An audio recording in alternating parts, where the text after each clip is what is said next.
صرف اور صرف اسلام اور قرآن میں ہے. کہیں تلاش کرو.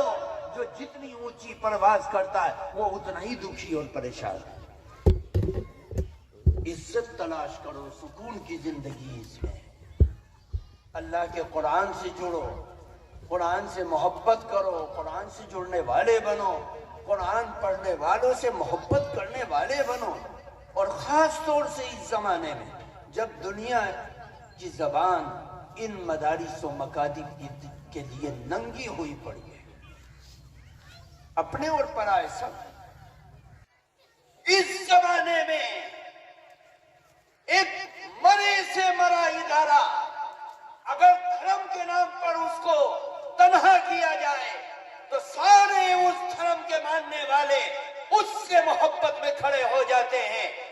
مسلمان اس ملک میں دیکھنے والا دیکھ رہا ہے کہ قرآن کی ایک درسگاہ کو مٹانے کے لیے اوپر سے لے کر نیچے تک ایڑی چوٹی کا زور لگانے کی, کمزور کرنے کی, انکوائری کرنے کی, دیکھ ریکھ کرنے کی, اس کو تحقیق کرنے کے پیچھے لگے ہوئے ہیں.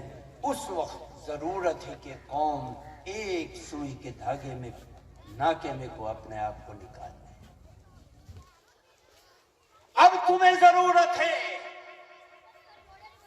تمہاری محبتوں کی ضرورت ہے کہ نبی کی کتاب کی حفاظت کے لیے اپنے آپ کو تیار کر لو اور اس محبت میں کھڑے ہو کہ اللہ کے قرآن کی حفاظت ان پتھروں, اینٹوں, ٹین کے شیڈوں, زمین کے پلاٹوں کا نام مدرسہ نہیں.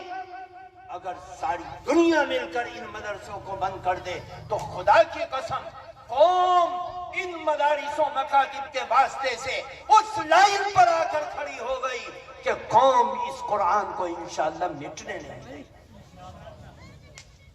اور اس کی مثال لاک ڈاؤن کے اندر مسجدوں میں تالے لگ گئے, مدرسوں میں تالے لگ گئے. ایک چھوٹا سا قرآن کو پڑھانے والا ایک مدرس اپنے گھر میں لے کر بیٹھ گیا, اپنی چوپال پر لے کر بیٹھ گیا اور ساری دنیا کو دکھلایا ہے لوگوں اللہ کا قرآن زندہ رہے گا, اس کو کوئی دنیا کی طاقت ختم نہیں کر سکتی. کھادروں میں, پہاڑوں کے دروں میں, کمزور گاؤں میں, ریت کے ذروں میں, چھپروں میں, گھر میں کھانے کو کچھ نہیں, لیکن مدرس قرآن کو پڑھانے کے لیے چند بچوں کو لے کر بیٹھا ہوا ہے جو اس بات کا اعلان کر رہا ہے کہ انشاءاللہ قرآن کو زندہ رکھیں گے, قرآن زندہ رہے گا.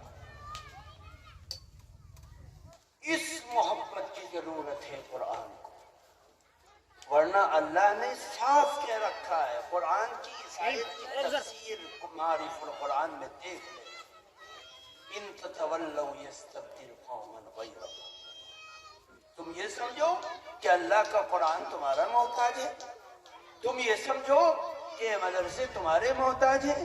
نہیں, ایسے ایسے گاؤں میں مدرسے ہیں کہ گاؤں کا کوئی فرد ان کی مدد کے لیے ہاتھ نہیں کھڑا کرتا, لیکن اللہ ان مدرسوں میں سنگ مرمر بھی لگواتا ہے اور ٹائل بھی لگواتا ہے اور تعلیم کو بھی جاری رکھتا ہے.